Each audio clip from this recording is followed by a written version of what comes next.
Hi masters, ఏకాగ్రత కుదరడం లేదా? చదువులో వెనకబడిపోతున్నారా? సంపూర్ణ ఆరోగ్యం కావాలా? కుటుంబంలో బంధాలు బలపడాలా? మీ జీవితం సంపద సమృద్ధితో తులతూగాల. అయితే మీ రోజును ధ్యానంతో మొదలుపెట్టండి, ధ్యానంతో ముగించండి. ధ్యానం అంటే శ్వాస మీద ధ్యాస. ప్రతిరోజు కనీసం 3 గంటల ధ్యానం మీ జీవితాన్నే మార్చేస్తుంది.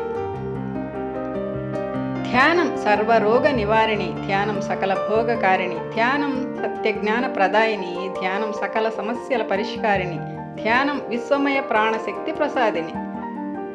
ధ్యానం కామధేనువు, కల్పతరువు, సమంతకమణి, ఐరావతం, అల్లావుద్దీన్ అద్భుత దీపం, అమృత కలశం, వజ్రాయుధం. Please like, share, subscribe my YouTube channel. Thanks for watching. Thank you friends.